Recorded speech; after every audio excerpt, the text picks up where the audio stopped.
You are not here to conform to the world. You are here to transform it. Not by might, not by numbers, but by consciousness. The one who is truly chosen will always feel the tension between the inner call and the outer crowd. You are not misunderstood because you are wrong. You are misunderstood because you have awakened. Many ask, why do I feel so distant from others?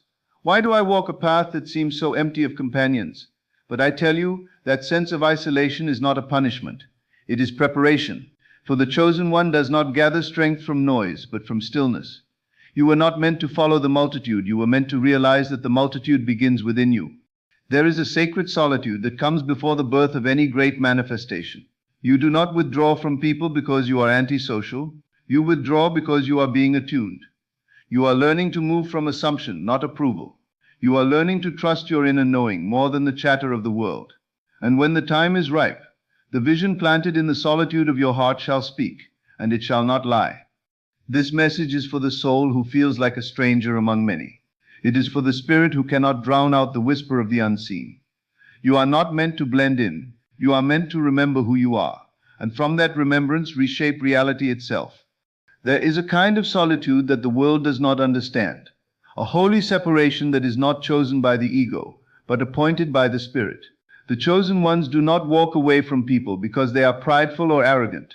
They are called into a space where the noise of the world no longer serves their becoming. Divine isolation is not punishment. It is the womb of transformation. It is in this quiet distance that a new awareness begins to rise, one that is not fed by external validation but nourished by internal revelation. The chosen soul is extracted from the crowd not because they are unworthy of company, but because their assignment cannot be fulfilled in the presence of too many voices.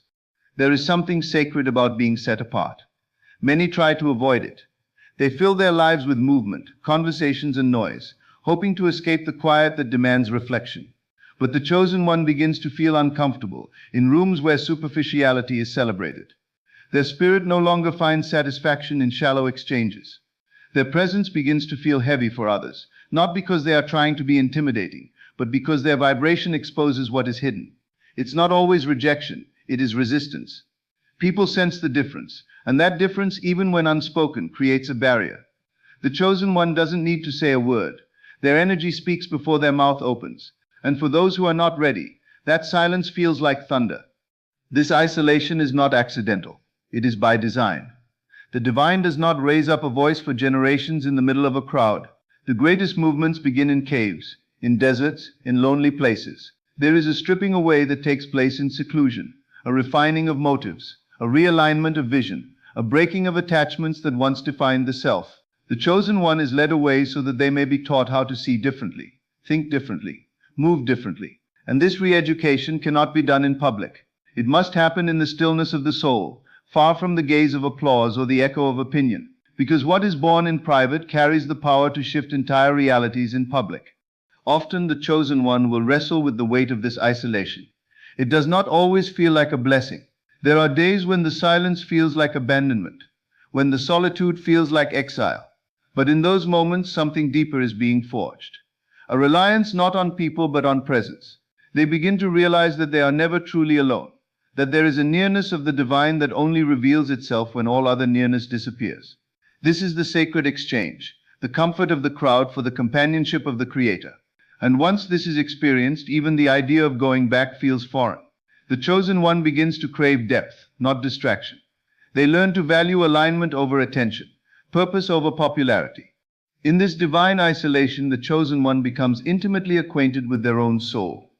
They begin to listen not to what others say about them, but to what truth says through them. Their identity is no longer rooted in how they are perceived, but in who they are becoming. They begin to speak from a place that does not seek agreement. They walk into spaces no longer looking to be understood. The approval of the masses loses its grip. The gaze turns inward, and there in the hidden place vision begins to rise. Ideas once blurry become clear. Directions once uncertain begin to solidify. And what once felt like exile now feels like elevation. This journey is not for the faint-hearted. To be chosen is to be called into separation, and that separation can look like being misunderstood by family, distance from friends, misread by peers, but all of it is part of the divine design, because in order to carry what others cannot carry, you must be willing to walk where others cannot walk. The loneliness is not weakness. It is evidence that you are being prepared for something weighty, something eternal. You are not missing out. You are being set apart. Not for isolation's sake, but for illumination. What is happening in the invisible will soon be seen. But first, the chosen one must learn to thrive in the unseen. There is a kind of strength that only grows in the soil of solitude. It cannot be taught in crowds. It cannot be activated through popularity. It is the kind of strength that comes from sitting with yourself long enough to know who you are, and standing with that truth long enough to not be moved when others try to shake it. Divine isolation teaches you how to become your own sanctuary. It teaches you how to build altars in your soul and light fires without needing an audience. You begin to realize that this sacred space, though quiet, though empty, is not barren. It is rich with wisdom. It is filled with revelation. And as you continue walking deeper into this inner wilderness, you find that every step away from the crowd is a step closer to your calling. There is a weight that comes with knowing, a heaviness that sits not on the shoulders but within the spirit. When a chosen one begins to awaken to deeper truths, their inner knowing becomes both a guide and a burden. It is not the kind of knowledge that can be shrugged off or set aside. It lingers. It speaks even when silence is chosen. It stirs in moments of stillness and whispers in dreams. This knowing is not acquired through books or borrowed from voices of authority. It is revealed, uncovered like a treasure hidden beneath layers of life experience, pain, divine encounter, and reflection. And once it has been revealed, it cannot be ignored. The chosen one carries this awareness like a seed planted in their soul, growing, stretching, pulling them out of comfort and into calling. There is a loneliness in carrying what others cannot yet see. The chosen one walks through life with the ache of vision. They sense things before they unfold. They recognize patterns in people's words and behaviors that others miss. They hear the quiet cries behind loud laughter. They discern motive wrapped in charm. They feel the spiritual climate of a room the moment they walk in. This knowing separates them not by arrogance but by assignment. They are not quick to speak, not because they are afraid, but because they are measuring the weight of words. They've learned that not every truth can be shared, and not every ear is ready to hear what their spirit sees. There is restraint in them, not silence. There is patience, not hesitation, and that patience is born from the understanding that timing is as important as truth. Carrying inner knowing also means being misunderstood. When a chosen one senses danger ahead and warns those around them, they are often dismissed as paranoid or negative. When they challenge popular opinions or confront comfortable lies, they are labeled difficult, judgmental, or too intense. The world is not always ready for truth, especially when it disrupts the illusions people have grown attached to. And yet the chosen one cannot help but feel the pull to stand for what they see, even when it costs them acceptance. This weight is not about being right. It is about being faithful to what has been shown to them in the quiet, in the secret, in the sacred space of communion with the unseen. The chosen one often feels like a bridge between two worlds, one foot in the physical, the other in the spiritual, one hand reaching toward heaven, the other touching the earth. They are translators of the invisible, interpreters of divine patterns that few take time to perceive. This is not a role they choose, it is a mantle placed upon them. And with this mantle comes the responsibility to steward what they know with wisdom. It means discerning when to speak and when to stay silent. It means praying for people who mock them, interceding for those who reject them, and holding space for those who are not yet ready to see. The chosen one is not moved by applause or offended by silence. They are grounded in the knowledge that purpose is greater than popularity, and that divine truth will always outlast human opinion. The weight of inner knowing also changes how the chosen one interacts with time. While others are living moment to moment, chasing temporary highs and fleeting applause, the chosen one lives with the long view. They carry insight that stretches beyond the present. They build with the future in mind. Their prayers are not just emotional responses. They are prophetic alignments. Their decisions are not just practical steps. They are spiritual strategies. They walk with intention, not because they are cautious, but because they understand the ripple effect of their choices. They know that what they carry is not just for them. It is generational. It is legacy. It is movement in seed form. And so they move differently. They live with a quiet urgency, not rushing but refusing to waste time on things that don't align with what they've been shown. Sometimes the chosen one carries revelations that they do not yet fully understand. This inner knowing is both a gift and a test. It sets the chosen one apart not for superiority but for sensitivity. It makes them feel deeply, see clearly, hear spiritually. It makes them uncomfortable with compromise and allergic to pretense. It draws them into rooms they did not ask to enter, and pulls them out of circles they used to love. It transforms their appetite. They no longer crave entertainment. They crave revelation. They no longer seek comfort. They seek alignment. They no longer chase crowds. They seek connection with truth, with destiny, with the divine. They become marked by presence, not performance. And the more they honor what they carry, the heavier it feels, not as a burden, but as evidence that they are trusted with something eternal. There is a reason why the chosen ones often feel out of place in crowds, even when they are surrounded by familiar faces. Something within them begins to stir uncomfortably when they are in environments where depth is absent and authenticity is scarce. This is not due to pride or superiority, but because their spirit is being pulled in a direction that is no longer aligned with the noise and distraction of the crowd. The chosen ones are not designed to blend in, they are wired to awaken. And awakening cannot happen in places where the soul is numbed by constant stimulation, shallow validation, and superficial connections. As their awareness deepens, their spirit begins to resist the energies that once felt like home. They become increasingly sensitive to the emotional and spiritual climate around them, detecting insincerity, falsehood, or confusion where others only see normality. This sensitivity is a signal that their soul is separating, not to isolate them as punishment, but to prepare them to become something radically different. There is a shedding that happens when the chosen one begins to walk away from the crowd. The voices that once affirmed them no longer have the same weight. The environments that once comforted them now feel constricting. The activities that once brought pleasure now seem meaningless. Something sacred is happening beneath the surface, an unraveling of attachments that no longer serve their divine purpose. The soul begins to crave something more, a higher resonance, a deeper truth, a stronger connection with the eternal. And in this craving, the chosen one starts to pull away, not to be alone for the sake of solitude, but because they are being called into a deeper level of alignment that the crowd cannot accommodate. The multitude thrives on sameness, but the chosen one is marked by difference. The crowd fears silence, but the chosen one is being taught to dwell in it. The crowd seeks affirmation from others, but the chosen one is being trained to live from inner conviction. The chosen one's separation is not just physical, it is spiritual. They may still be in rooms with others, but their soul begins to detach from the need to be understood or accepted. They no longer feel the urge to explain their choices or defend their evolution. They are no longer interested in arguments or debates designed to protect old paradigms. Their vision has shifted. They are no longer just seeing with natural eyes, they are perceiving with spiritual insight. And because of this, the crowd starts to feel foreign. Not because the people are evil, but because the chosen one's frequency has changed. The vibration of the crowd can no longer hold the weight of what is forming inside of them. The more they obey the divine prompting within, the more they are led into solitude. And in that solitude, clarity begins to emerge. Not the clarity that comes from others' opinions, but the clarity that is born in communion with divine presence. There is a profound discomfort that can accompany this separation. The chosen one may mourn relationships that once felt like destiny. They may grieve the loss of routines that once gave structure to their identity. But underneath the grief is a gentle knowing, a whisper that says you were never meant to stay where you started. The crowd represents what is comfortable, what is common, what is predictable. But the chosen are not called to live predictable lives. They are called to create pathways that have never been walked before.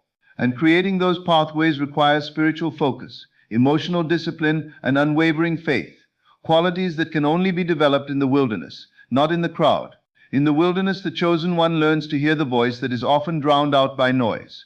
In the wilderness, they are stripped of distractions until all that remains is the raw, unfiltered truth of who they really are. This separation from the crowd is also necessary, because the chosen one carries a message or a mission that cannot be compromised by popular opinion. If they stayed in the crowd, they would be tempted to dilute their message, soften their convictions, or trade authenticity for applause. But in isolation, there is no one to perform for.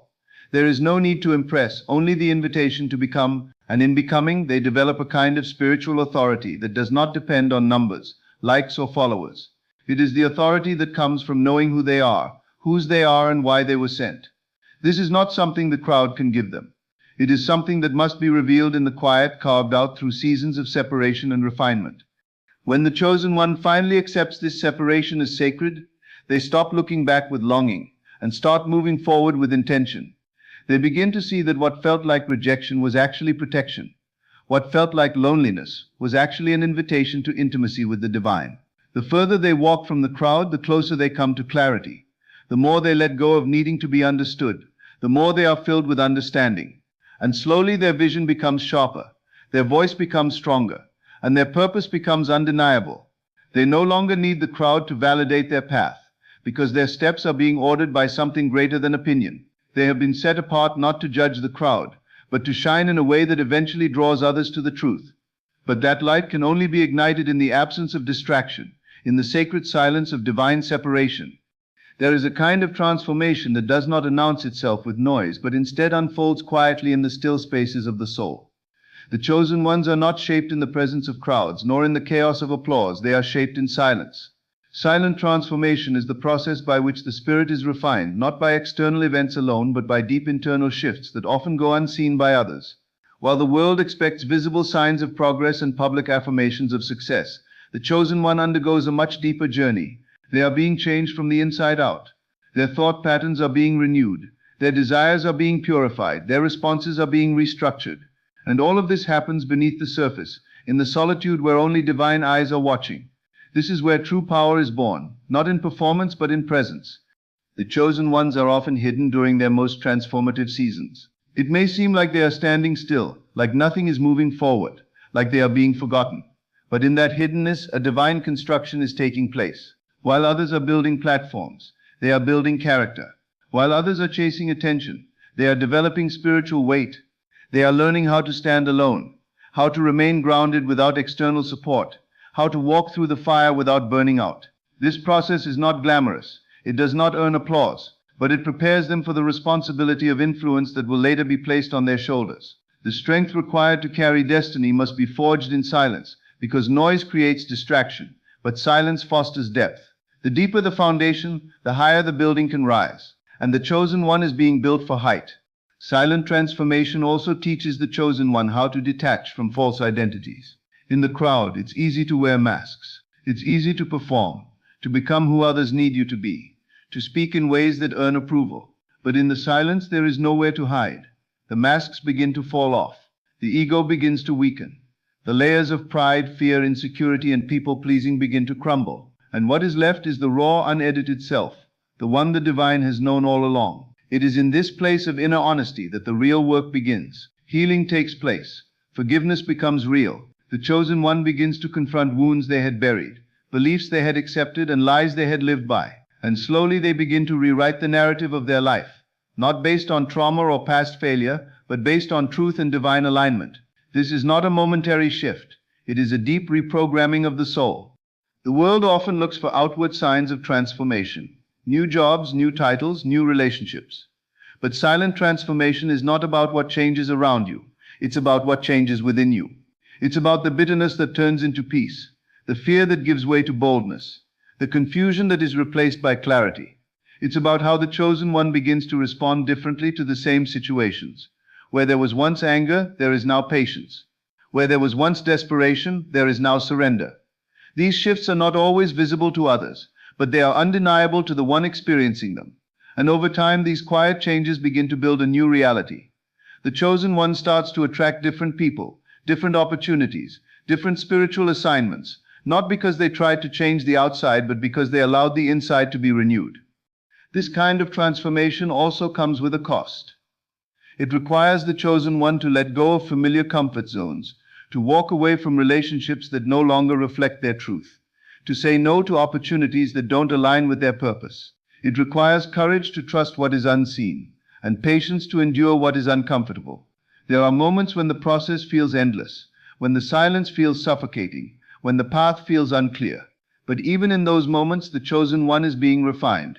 They are learning how to be still and know. They are learning that growth does not need to be loud to be real. They are discovering that the most powerful changes are often the ones no one else sees until the fruit begins to manifest. This silent transformation also becomes the soil for divine wisdom.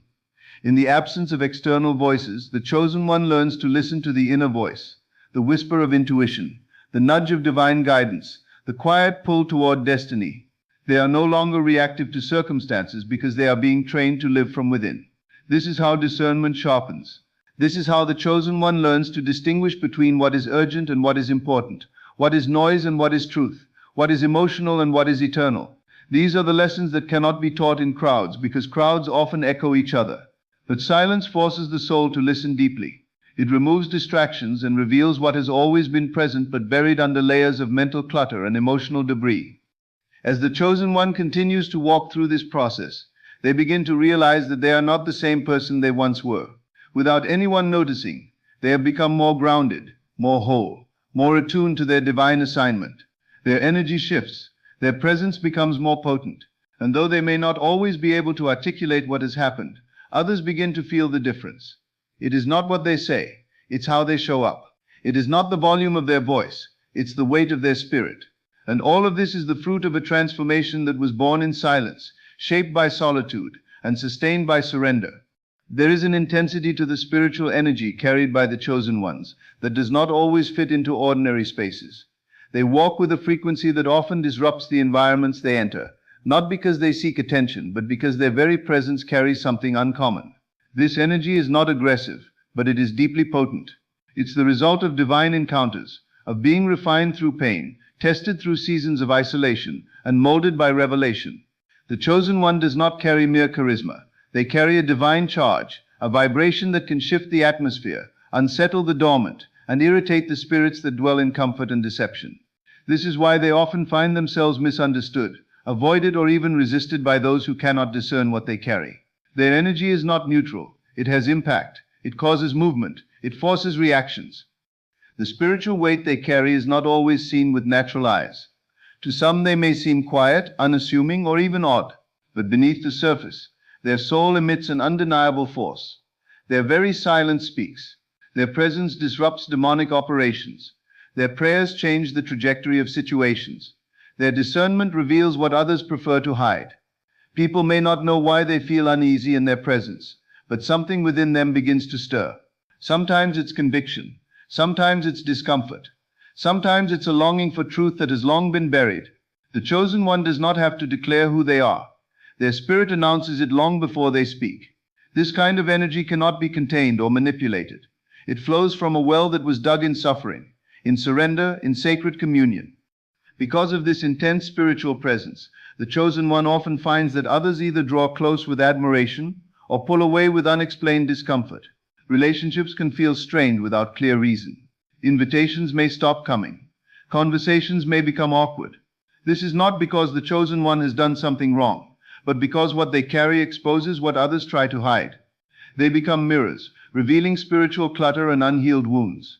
Their light shines in dark corners, not with judgment but with purity, and that light can be unsettling to those who are not ready to confront their own shadows.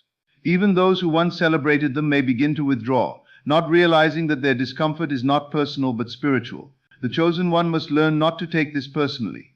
They must understand that their energy is designed to cleanse, not conform. This spiritual energy also makes it difficult for them to remain in environments that tolerate mediocrity, compromise, or spiritual laziness.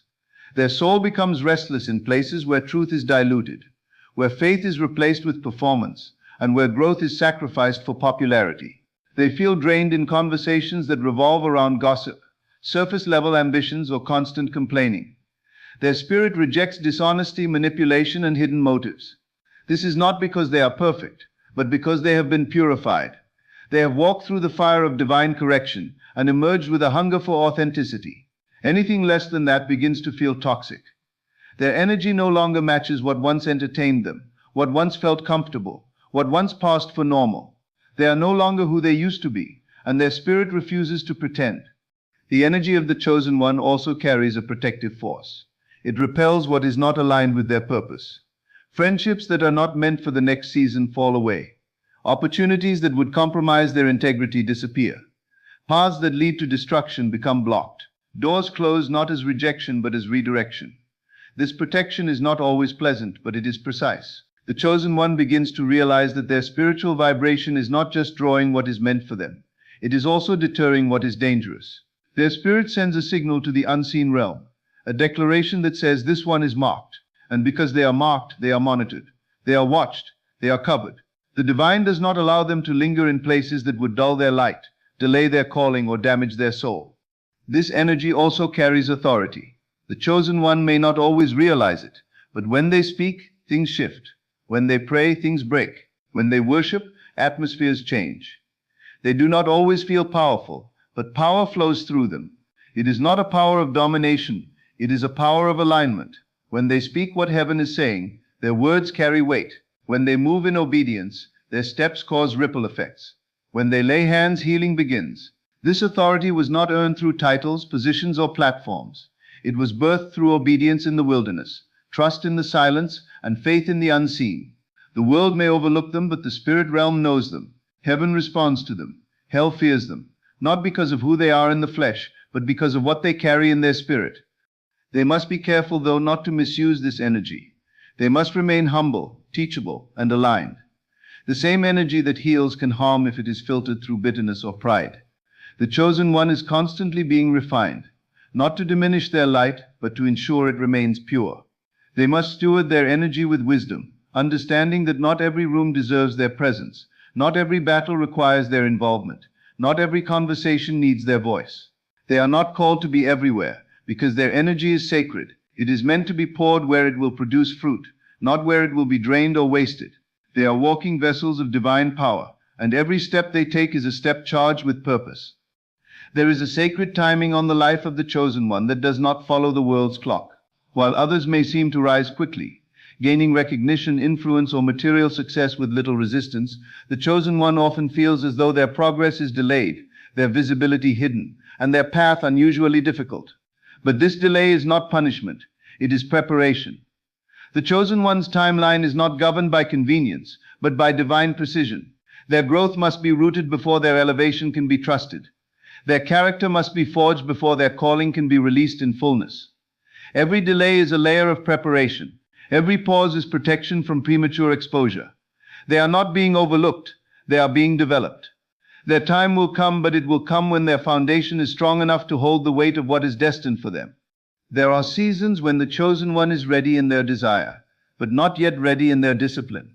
Their heart may burn with passion to serve, to lead, to influence, but there are still patterns, emotions, and thoughts that must be refined. Divine timing is not just about what happens, but about when it happens.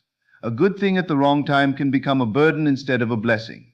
The chosen one is not allowed to step ahead just because they feel ready. They must be aligned with heaven's rhythm. This rhythm is not rushed. It is deliberate, patient, and wise. It takes into account not just what the chosen one wants, but what they must become in order to carry it. They are not just being prepared for a platform. They are being prepared for impact. And that kind of preparation takes time. While others are celebrated publicly for their visible achievements, the chosen one is often celebrated silently in the spirit for battles no one sees. They are being trained in private victories, conquering internal fears, releasing deep disappointments, mastering emotional stability. These unseen wins are laying the foundation for future authority. The delay teaches them how to stand without applause, how to believe without evidence, how to wait without complaining. These qualities are not praised by the world, but they are required for destiny. Every season of waiting sharpens their vision, deepens their faith, and strengthens their discernment. Delay becomes a teacher, and through its slow unfolding, the chosen one learns how to walk by trust and not by sight. There are divine doors that cannot be forced open. The chosen one may try to create opportunities, to push into spaces they feel called to, only to find themselves blocked or ignored. These shut doors are not rejections. They are divine roadblocks meant to protect timing. Just because a door is good doesn't mean it's right. The chosen one must learn that divine timing includes divine placement. The right place at the wrong time can lead to compromise. The right gift without the right maturity can cause collapse. The chosen one must trust that what is truly theirs will not pass them by, but will wait for the appointed time. And when that time comes, no human hand can stop it. Doors will open with ease. Connections will align without striving. Resources will flow where obedience leads. During this waiting, the chosen one is often stripped of crutches. They are not allowed to rely on connections, titles, or validation from others. They must become anchored in divine identity. They must learn to know who they are even when no one else affirms it. This anchoring builds an inner strength that cannot be shaken when the platform comes. It ensures that when they are finally seen, they do not perform to be accepted, but express what has already been cultivated in secret. Their message has weight because it has been tested. Their voice carries authority because it has been forged in silence. This kind of strength cannot be manufactured. It must be formed in seasons of delay where no one is watching and yet everything is changing. The chosen one often watches others advance and wonders why their journey feels slower. But their walk is not one of comparison, it is one of covenant. Their process is longer because their roots are deeper. They are not called to temporary influence, but to lasting legacy. And lasting legacy requires a long preparation. While others are sprinting toward temporary gain, the chosen one is being shaped for eternal purpose. This purpose cannot be rushed. It cannot be microwaved. It must be marinated in time, matured through obedience, and purified by surrender. Delay is not denial. It is divine strategy. Every slow step is building endurance. Every hidden moment is refining purity. Every waiting season is preparing the chosen one to sustain what is coming. The silence in delay is where the chosen one becomes intimate with the divine. Without constant movement, they are forced to be still. Without immediate results, they are invited to listen. Without recognition, they are drawn into dependence. In this stillness, revelation flows. Vision becomes clearer. Identity becomes unshakable. The chosen one begins to realize that what they are being trusted with is too sacred to be rushed.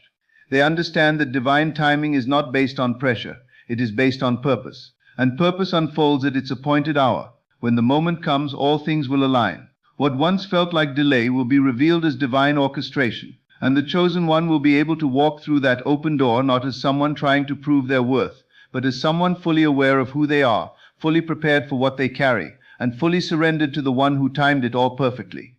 So understand this deeply. If you are one of the chosen ones, your path will never look like the crowds. You will be set apart, not out of punishment, but out of divine protection.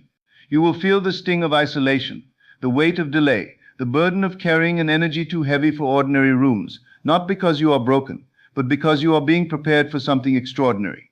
What you carry is sacred. What you feel is divine tension between who you were and who you are becoming. And this transformation cannot happen in places filled with noise, distraction, and shallow connections. That is why you cannot be around a lot of people. You are not meant to blend in. You are meant to evolve in silence and emerge in power. Every moment you spend in solitude is not wasted. It is building something in you that cannot be shaken when your season comes. You are not hidden to be forgotten. You are hidden to be formed. The delay is not denial, it is a divine setup. The discomfort is not punishment, it is pruning. And your energy is not too much, it is sacred fire in a world that often prefers the cold. So honor the silence, respect the delay, trust the transformation, and walk boldly in your set-apartness. Because when the time is right, heaven will make sure the world sees exactly who you were always meant to be. There is a battle inside of you, a war between who you were and who God is calling you to be. You feel it, don't you? That tension, that struggle, the weight of surrender. You know God has begun a great work in you, but at times the process feels slow. The transformation seems incomplete. You wonder, God, when will I finally see the change? When will I step into the fullness of what you've started? But let me tell you something. God never starts something He does not intend to finish. His hands are still upon you. His purpose is still alive. And today, as we lift our voices in prayer, something is about to shift. Stay with me. This might be the moment that changes everything.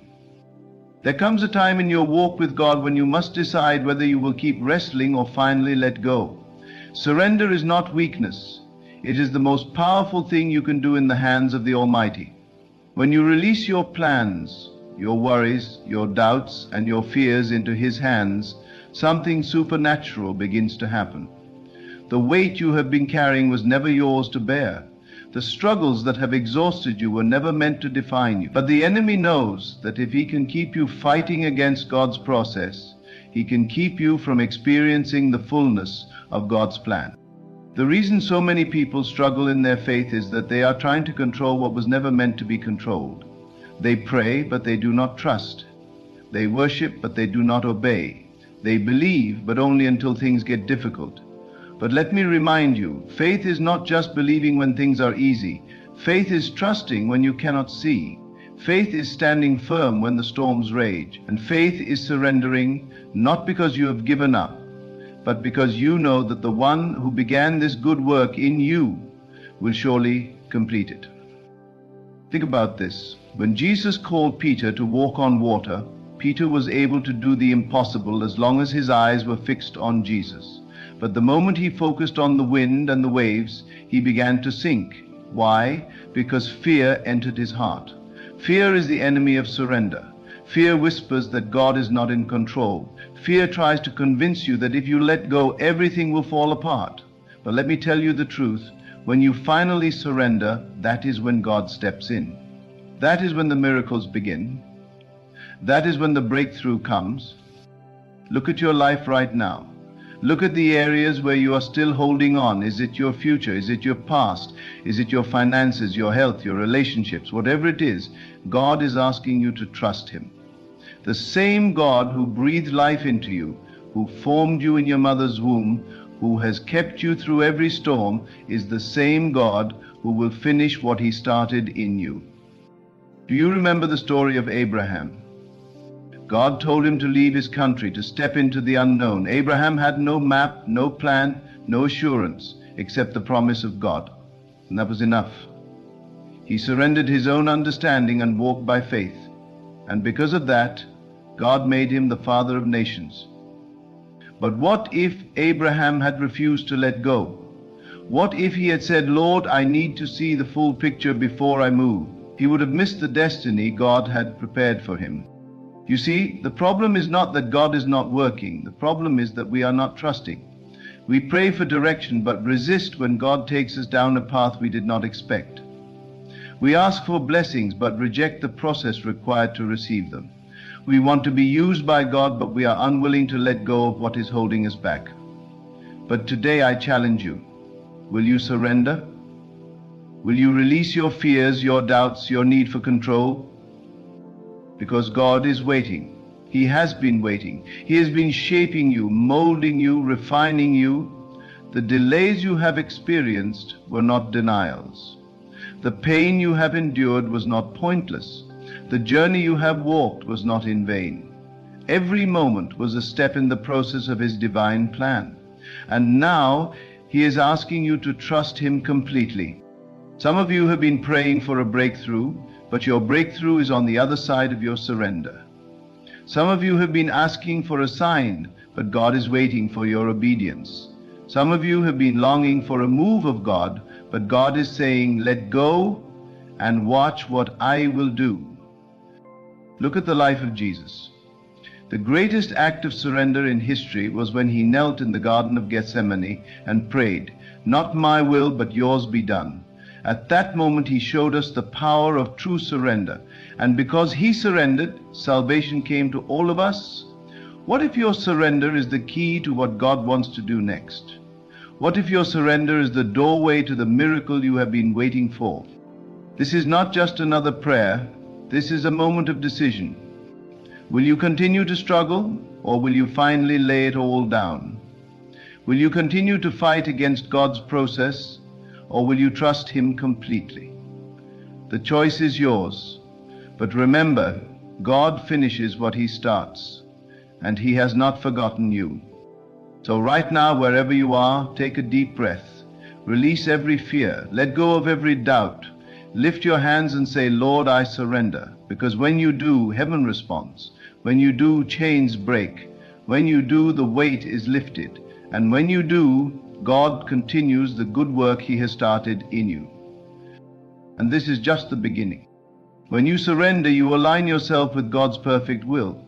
You step into the flow of His divine purpose, where nothing is wasted and everything works for your good.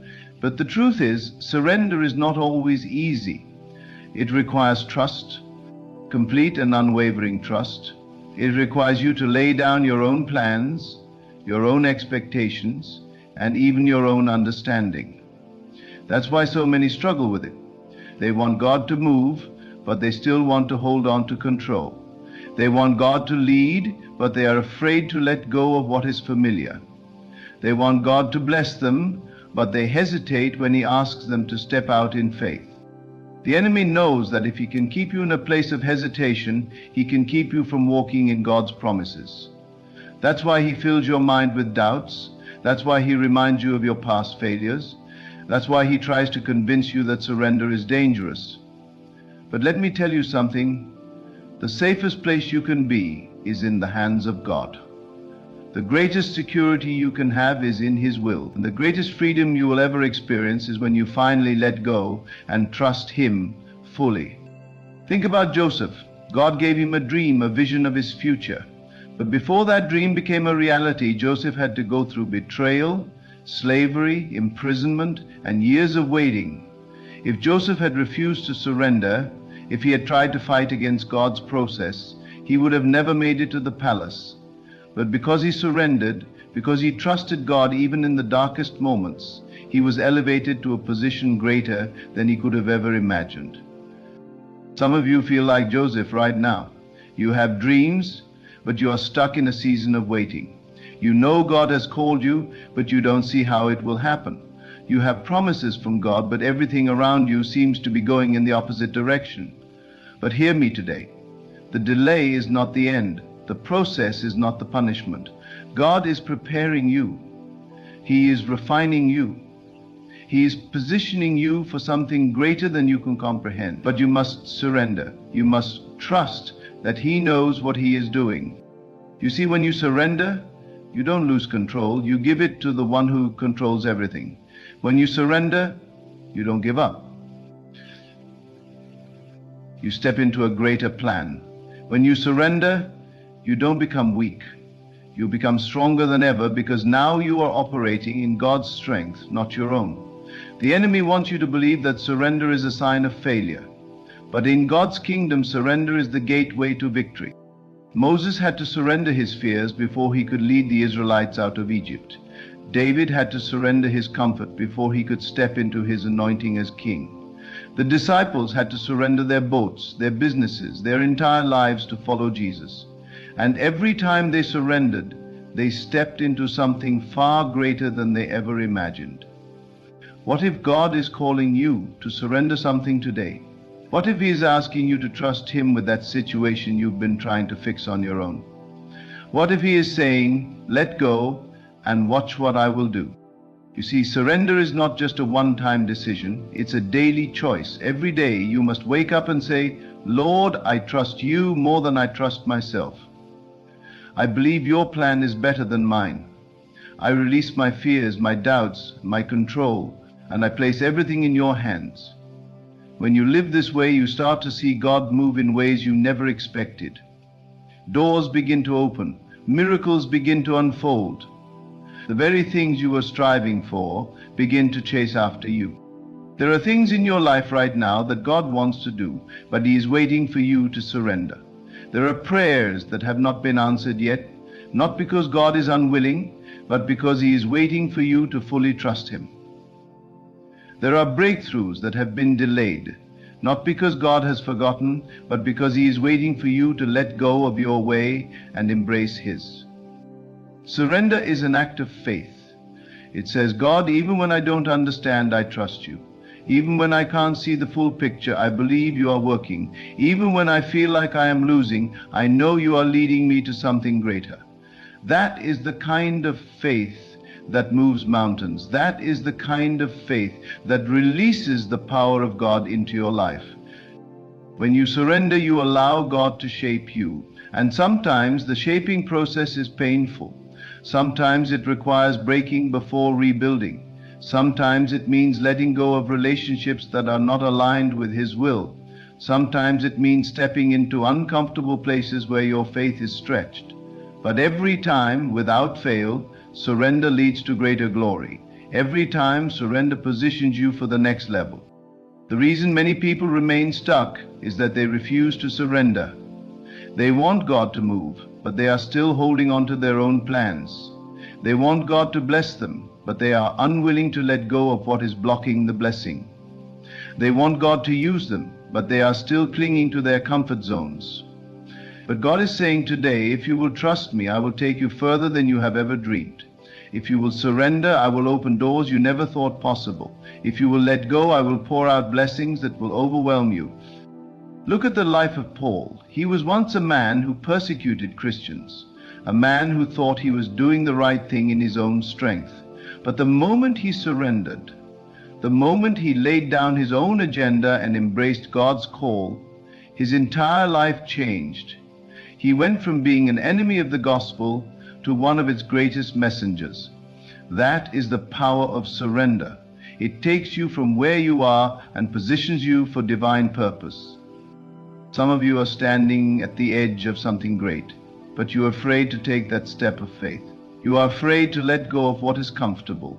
You are afraid of what surrender might require. But let me tell you, whatever you give up for God, He will replace with something greater. Whatever you let go of, He will multiply in ways you cannot imagine. Whatever you surrender, He will use to bring you into a destiny beyond your wildest dreams.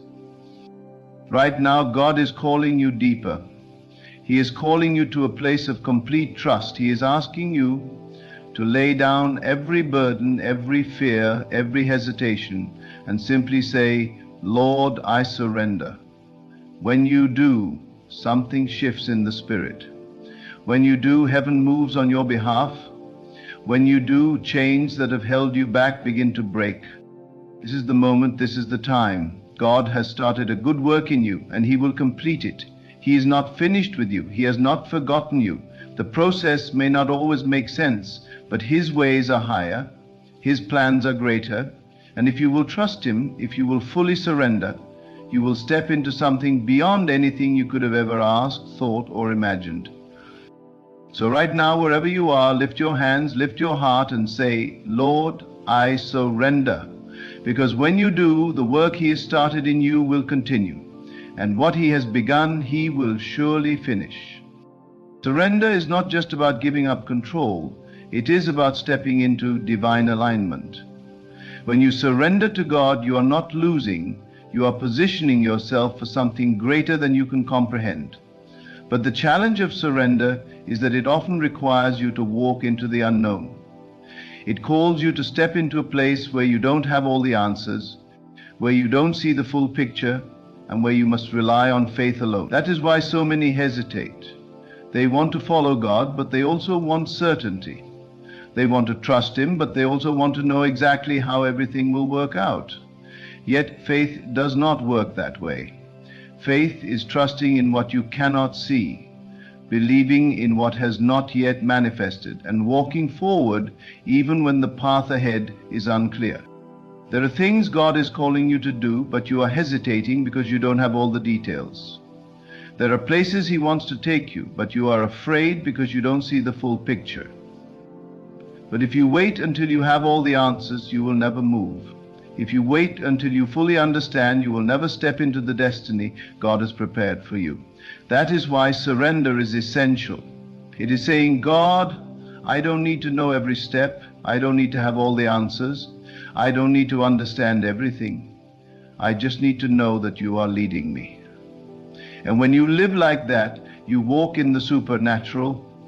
You live in the miraculous. You experience God in ways you never imagined. Think about Abraham. God told him to leave his country, his family, and everything he knew, and go to a land that He would show him. Notice that God did not give him all the details. He didn't give him a map. He didn't explain exactly where he was going. He simply said, go. And because Abraham surrendered, because he obeyed without hesitation, he stepped into a promise that was bigger than anything he could have imagined. His obedience led to a covenant that impacted generations. His surrender positioned him for a legacy that still speaks today. The same principle applies to you. There are things in your future that you cannot yet see, but they are waiting on your surrender. There are breakthroughs ahead of you, but they require you to trust God fully.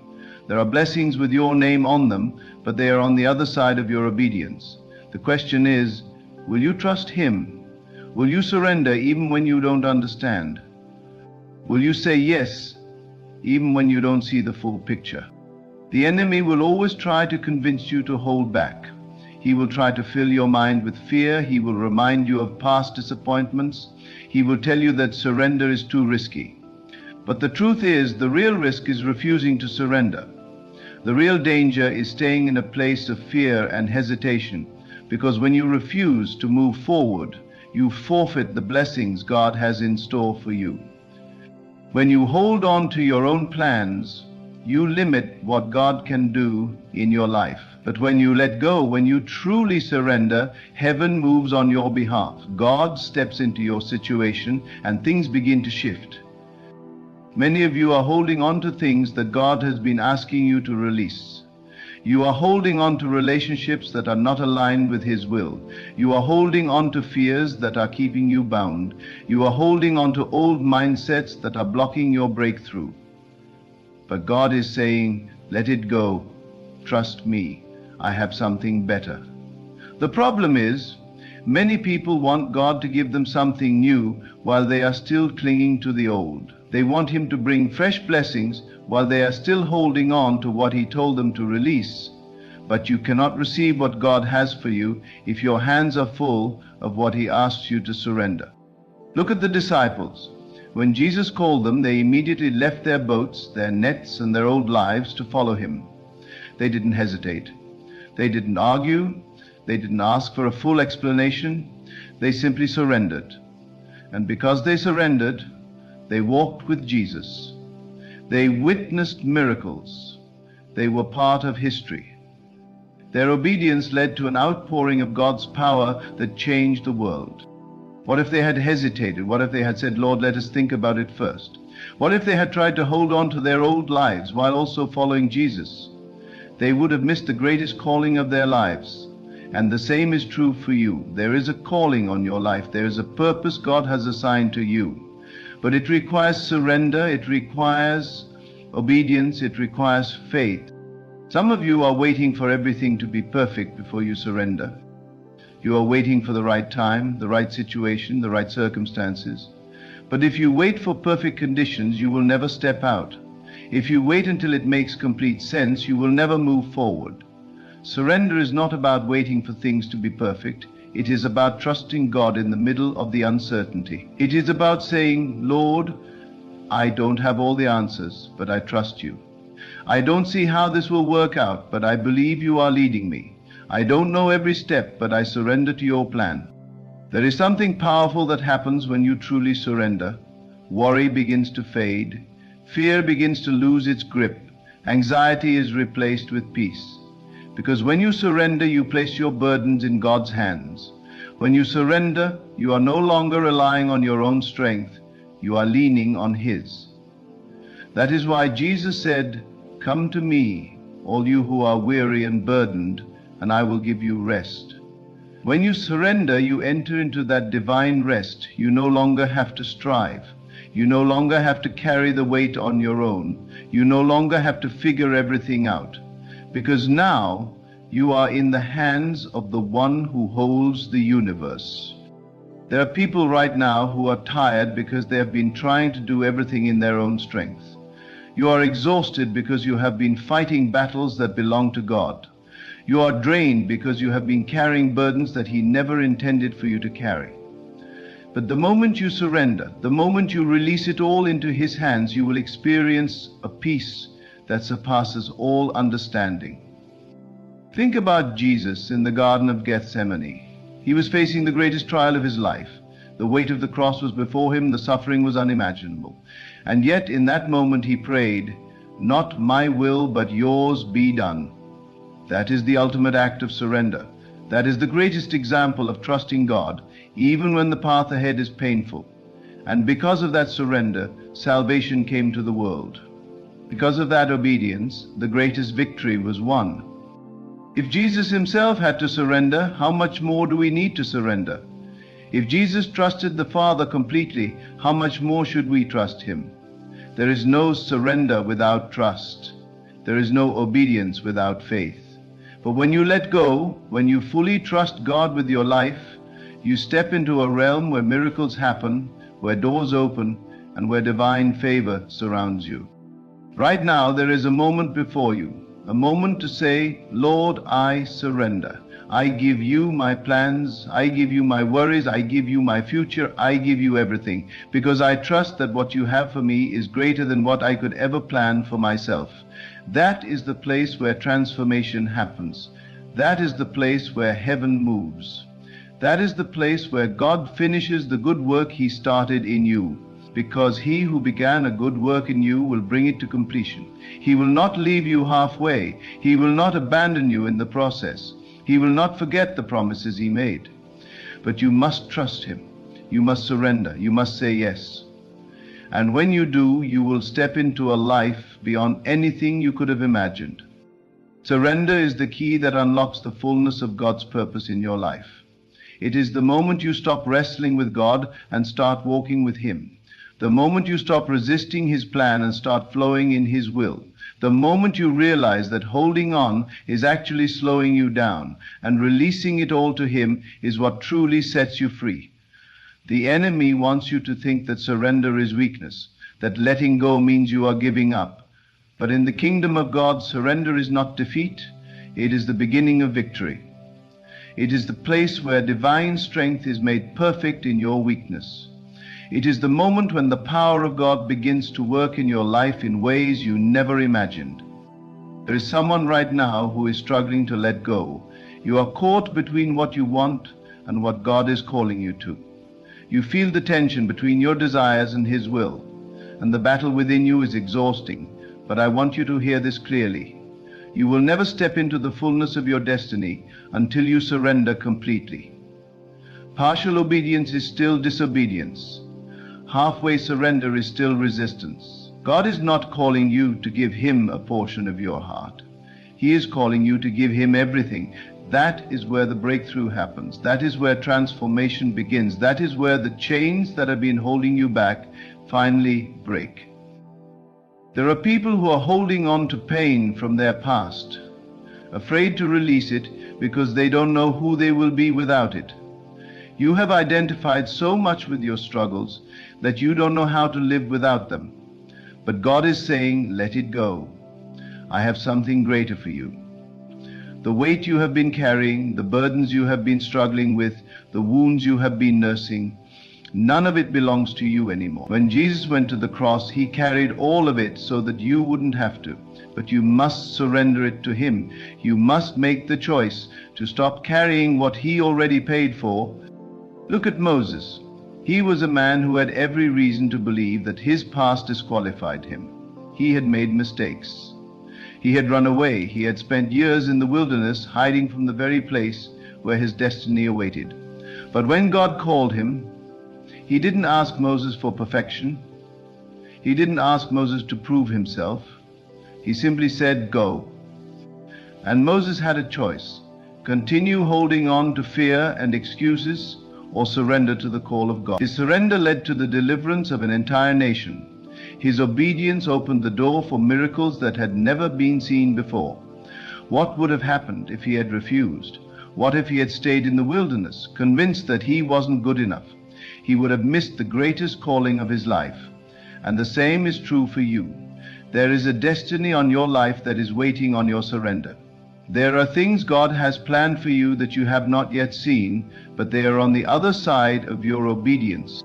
Some of you are wrestling with decisions. You feel God pulling you in one direction, but your mind is telling you to stay where you are. You feel him calling you to step out, but fear is whispering reasons to hold back. But I want to tell you something today. Delayed obedience is still disobedience. Every moment you hesitate, every time you second-guess God, you are delaying the breakthrough that is waiting for you. You are postponing the blessings that are already prepared. God is not asking you to understand everything. He is asking you to trust him. He is not requiring you to have all the answers. He is requiring you to have faith. Think about Peter when he was in the boat and Jesus was walking on the water. Jesus called him to come. And in that moment, Peter had a choice: stay in the safety of the boat or step out in faith. And as long as he kept his eyes on Jesus, he walked on water. But the moment he looked at the wind and the waves, the moment he focused on the circumstances instead of the one who called him, he began to sink. That is what happens when we hesitate in surrender. The moment we take our eyes off of God and start focusing on what could go wrong, we begin to sink into fear. We start drowning in doubt. But when we keep our eyes on him, when we move in faith, we step into the miraculous. Many of you are waiting for God to move, but he is waiting for you to surrender. You want him to open doors, but he is waiting for you to trust him enough to walk through them. You want him to bring new opportunities, but he is asking if you are ready to let go of the old ones. The truth is, God will not force you to surrender. He will not take from you what you are unwilling to release. Surrender is a choice. It is a decision to say, God, I trust you more than I trust myself. I trust your plans more than I trust my own understanding. I trust your timing more than I trust my impatience. Look at Joseph. He had a dream, a vision from God about his future. But before the promise was fulfilled, he had to go through betrayal, false accusations, and years of waiting. He could have fought back. He could have taken matters into his own hands. But instead, he surrendered to God's process. And because of that surrender, he was elevated to a position greater than he ever imagined. What if he had given up? What if he had refused to trust God in the waiting? He would have missed the fulfillment of his purpose. But because he surrendered, he stepped into everything God had promised. Some of you are in the waiting season right now. You feel stuck. You feel like nothing is moving. You feel like you have been faithful, but you are not seeing the results. And the temptation is to take control, to force things to happen, to move ahead of God. But hear me. The moment you try to take control, you step outside of God's timing. The moment you try to manipulate the outcome, you step outside of His perfect will. And anything you obtain outside of His will, you will have to sustain in your own strength. But what God gives, He sustains. What He ordains, He blesses. But you must trust Him. You must surrender to His timing. You must allow Him to complete the good work He has started in you. There are people listening right now who are tired because they have been trying to make things happen on their own. You have been striving, pushing, and exhausting yourself trying to bring things to pass in your own strength. But God is saying, let me do it. Stop striving and start trusting. Stop worrying and start resting. Stop fighting battles that belong to me. When you surrender, you step into divine rest. You step into supernatural peace. You step into a life where you no longer have to figure everything out because you are being led by the one who already has the answers. Think about the Israelites when they were leaving Egypt. God was leading them to the promised land, but they had to go through the wilderness first. And in that wilderness, they had a choice: trust God or complain, surrender or resist. And many of them chose to resist. They doubted, they murmured, they wanted to go back to the very place God had delivered them from. And because of their lack of surrender, an 11-day journey turned into 40 years of wandering. How many blessings have we delayed because we refuse to trust God? How many breakthroughs have we postponed because we are trying to do things our way instead of surrendering to His way? Right now there is a moment before you, a moment to say, Lord, I surrender. I let go of my plans, my fears, my doubts, my worries. I trust you. I believe that what you have for me is greater than what I could ever plan for myself. When you surrender like that, heaven moves. When you surrender like that, things begin to shift. When you surrender like that, you align yourself with the divine purpose God has set before you. And when you align with His purpose, nothing can stop what He has ordained for your life. When you truly surrender, you release the need to have all the answers. You release the constant worry about how things will turn out. You stop questioning whether God will come through and start resting in the assurance that He already has everything worked out. Surrender is not passive. It is an act of deep trust. It is saying, God, even when I don't see it, I believe you are working. Even when I don't understand, I trust that your plan is greater than mine. That is where the peace that surpasses all understanding begins to guard your heart and mind. That is where you stop living in fear and start walking in faith. Look at Abraham. God told him to leave his homeland and go to a place He would show him. No map, no details, no clear path. Just a call to trust. And Abraham obeyed, not knowing where he was going, but believing in the one who called him. That is surrender. He didn't ask for guarantees. He didn't demand to see the whole picture. He simply walked in faith.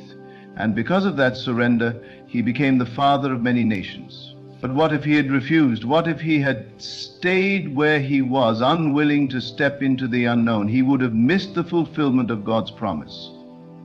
And many of us are in that same place, standing at the edge of something greater, but afraid to step forward because we don't have all the details. But God is saying, trust me. Walk by faith, not by sight. Some of you have been trying to hold on to something God has been asking you to release. A relationship, a habit, a plan, a mindset. Something that feels comfortable but is no longer aligned with God's will for your life. And the longer you hold on, the heavier it becomes. The longer you resist, the more you struggle. But freedom comes when you surrender. When you say, God, I don't understand why you're asking me to let this go, but I trust that you see what I cannot see. Surrender is about trusting the heart of God, even when you don't understand His hand. It is about believing that if He is asking you to lay something down, it is only because He has something greater ahead. Think about Jesus in the Garden of Gethsemane. The weight of what was ahead was heavy. He knew the suffering that was coming. He knew the pain, the rejection, the sacrifice, and yet He surrendered. He said, not my will, but yours be done. And because of that surrender, salvation came to the world. If Jesus had resisted, if He had chosen His own comfort over His Father's will, we would not have the redemption we have today. But His surrender brought victory, and the same is true for you. When you surrender, victory follows. When you lay down your will for His, breakthrough comes. When you release control, you make room for God's supernatural power to move in your life. There are some things in your life right now that you have been trying to fix on your own. You have been strategizing, trying to work things out in your own strength, stressing over how things will come together. But God is saying, let go, let me handle it. The moment you surrender is the moment you invite divine intervention. The moment you stop trying to figure everything out is the moment God steps in and does what only He can do. Surrender is not about giving up. It is about giving it to God. It is about placing everything in His hands and trusting that He will take care of it in ways you never could. Some of you are in a waiting season and you are growing weary. You have been faithful, you have been praying, you have been holding on, but it feels like nothing is changing. And the temptation is to step ahead of God, to force things to happen, to try to make your own way. But hear this, the waiting season is not wasted. God is not delaying, He is preparing. And when you surrender to His timing, you position yourself for His best. Look at David. He was anointed as king, but he didn't step into the throne immediately. There was a process, there were battles, there was preparation, and in that waiting he had to trust God's timing. What if he had tried to take the throne by force? What if he had refused to wait? He would have missed the fullness of what God had for him. Some of you have been asking God for direction, but you haven't yet surrendered your own plans. You want Him to lead you, but you are still holding on to your own expectations. And God is saying, if you will surrender your plans, I will give you my purpose. If you will release what you think is best, I will give you what is greater. Proverbs 3:5-6 tells us to trust in the Lord with all our heart and not lean on our own understanding. That means surrendering our logic, our reasoning, our own way of doing things, and fully relying on His wisdom. God is not asking you to have everything figured out. He is asking you to surrender. He is not requiring you to be perfect. He is asking you to trust Him. He is not looking for people who have all the answers. He is looking for people who have a willing heart. And when you surrender, you make room for the miraculous. When you surrender, you open the door for blessings you never expected. When you surrender, you step into the flow of God's divine plan, where every step is ordered, every provision is prepared, and every battle is already won. There is a freedom that comes with surrender, a peace that the world cannot give, a confidence that even when things don't make sense, you are exactly where you need to be because God is leading the way. Some of you have been fighting for control, holding on to things that are no longer meant for you, resisting the shift God is trying to bring into your life. And today He is asking, will you trust me? Will you lay it down? Will you surrender? The moment you do, everything changes. The weight lifts, the fear fades, the uncertainty no longer paralyzes you because you know that your life is in the hands of the one who never fails. Some of you have been afraid to take the next step because you don't see the whole path. But God never promised to show you the whole road. He promised to be your guide. He promised that He would never leave you. He promised that He would go before you and make the crooked places straight. But you must surrender to the process. There are things in your life right now that you don't understand, prayers that seem unanswered, doors that remain closed. But could it be that God is protecting you from something you cannot see? Could it be that what feels like a delay is actually divine redirection? Could it be that what you thought was rejection was actually God's way of making room for something better? When you surrender, you begin to see that everything has purpose, even the closed doors, even the disappointments, even the moments that don't make sense. Because God is not just working on your situation, He is working on you. He is refining you, He is preparing you, He is shaping you for the blessing that is ahead. Look at Job. He lost everything, his wealth, his health, his family, but even in his suffering, he refused to turn away from God. He surrendered to God's sovereignty. And because of that, God restored everything he had lost, and even more. What if he had given up? What if he had turned his back on God in the middle of his pain? He would have never seen the double portion blessing that was waiting on the other side. And for many of you, the breakthrough is on the other side of your surrender. The blessing is on the other side of your trust. The open door is waiting, but God is asking, will you trust me? Will you let go? Will you surrender? This is not just about one moment of surrender. It is a daily decision. Every day choosing to trust Him. Every day choosing to lay down your will for His. Every day saying, God, I may not understand, but I trust you. I may not see the full picture, but I know you are leading me. I may not have all the answers, but I know that you are in control. And when you live a surrendered life, you live a life of peace, a life of purpose, a life where miracles become normal, because you are fully aligned with the will of God. The moment you surrender is the moment heaven moves.